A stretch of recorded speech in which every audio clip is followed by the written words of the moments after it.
Hello, and thank you for joining me for this video presentation. My name is Paul Brett. I'm a Senior Software Support Analyst supporting the HCL Link product.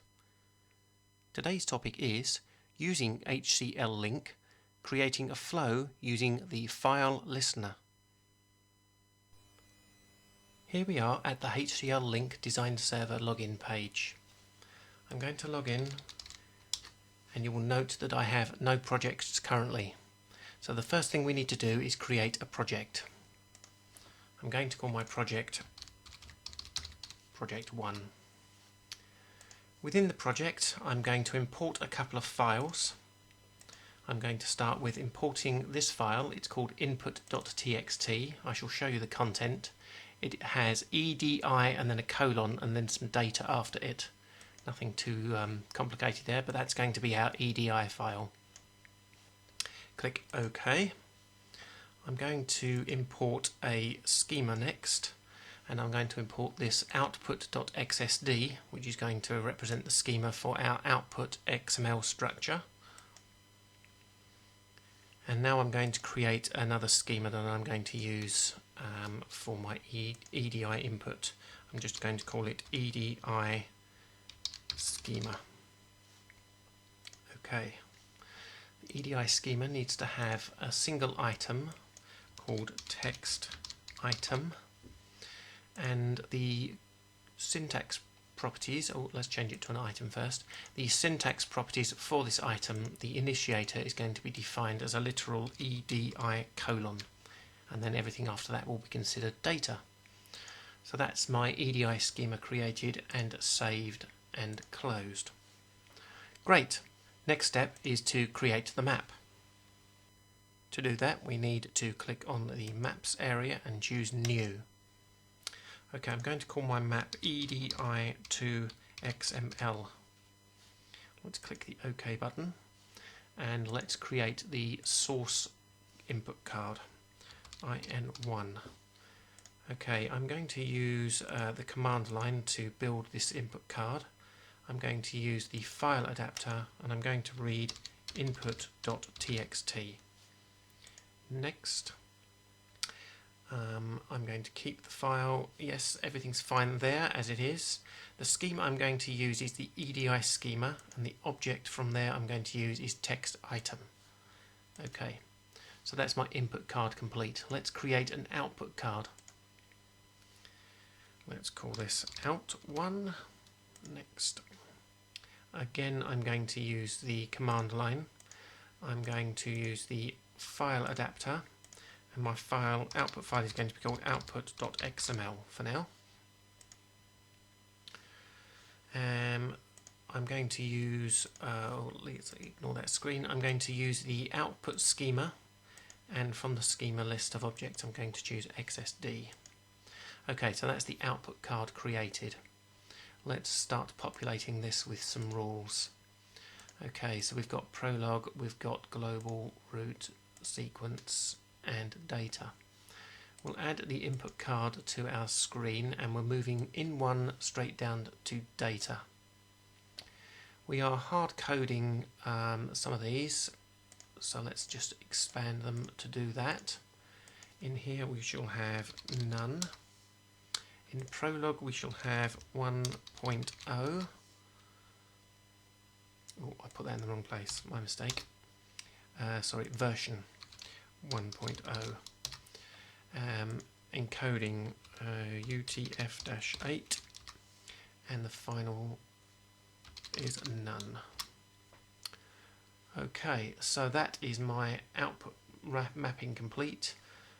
Everything else is working exactly as it should, I believe, so we can now click Save and Build and Run.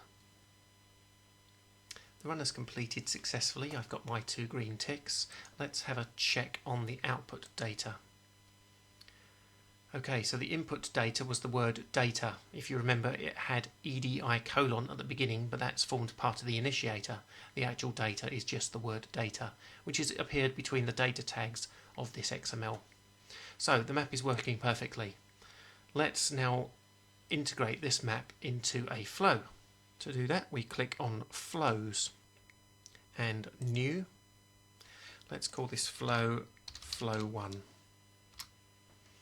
Okay, within my flow I'm going to drag a map onto the canvas, and then I'm going to say that this map node is going to run EDI to XML. Over on the input card I'm going to right click and choose Enable Watch, and I'm going to edit the properties of the input card.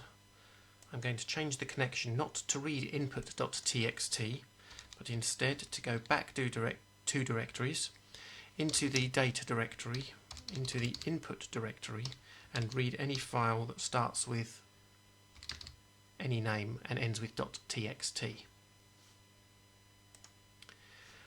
I also want the success action to change so that if the map is successful, that file will get deleted. And failure action is going to be rollback. So let's click OK on that one. On the output side, let's set a flow terminal and then edit properties. The connection I'm going to change again to // data output / star.xml. So what it's going to do is take the input name, whatever it was, say test.txt, and move it to the output directory and call it test.xml. Okay, so in the next screen, create commit, that's fine. Let's just check those properties one more time.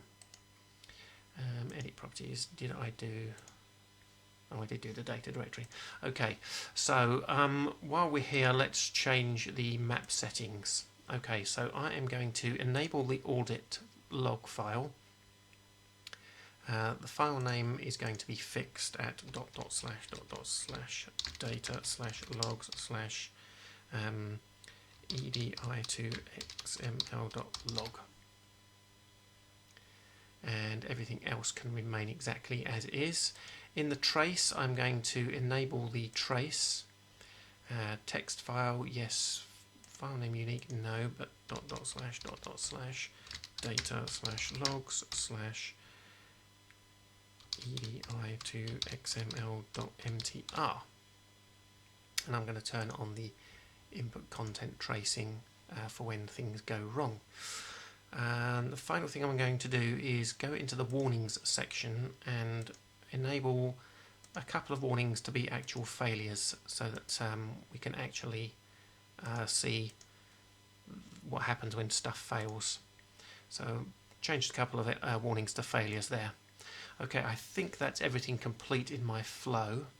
So what I'll do here is click the save button, and the next step is to bring that into a package. To do that, we go back to the home and we go into the deploy area and we build a package. So let's click plus to create a new one. I'm going to call it package 1, and from the project 1 I'm going to read in a flow 1.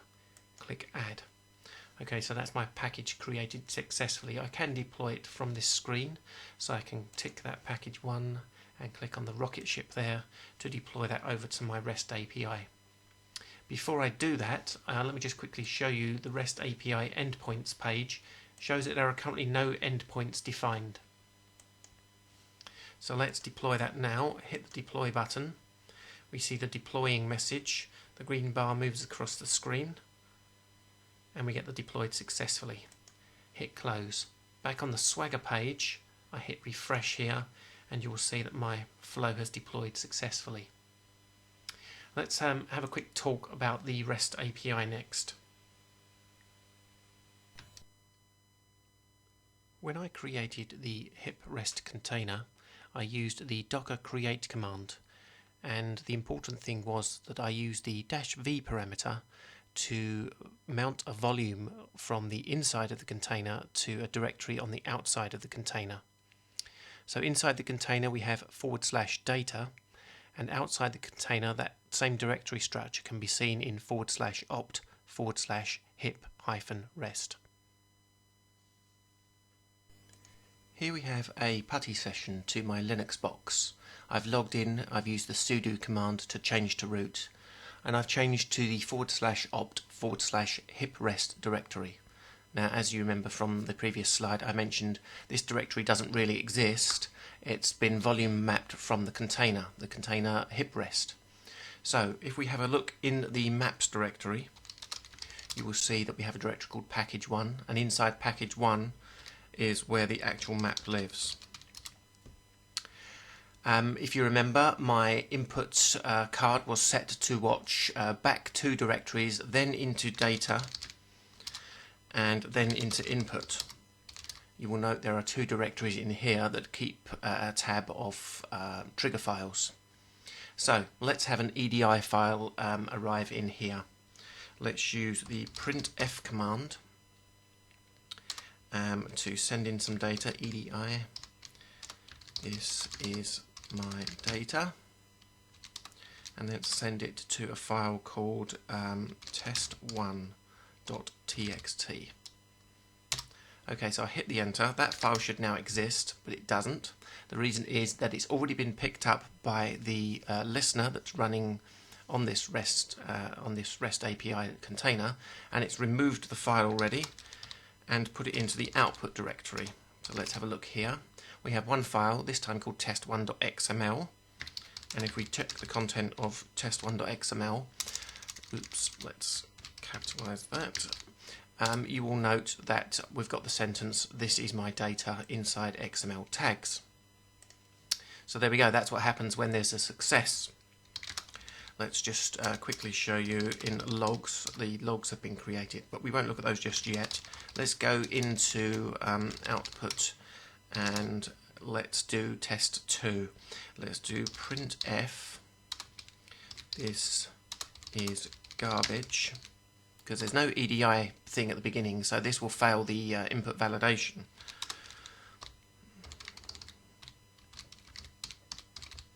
Test2.txt. Okay, so the map will have run, but no file has arrived in the output directory. So let's check into logs and check the audit log, and you can see here that the map ran and said input valid but not found. And we can also check the MTR file as well, which will show pretty much the same thing. This is garbage, does not match initiator. And then in input, the file in theory has rolled back, but it's not actually in the main directory. It's rolled back into one of these subdirectories. I'm not sure which one, so let's show them both. There we go. There it is in docs. So there we have it. The HCL link file listener running in the REST API. I want to thank you all for taking the time to watch my video presentation today. If you found the content interesting and informative, please hit that like button. Come back to my YouTube channel as I release new content on a regular basis. Thank you.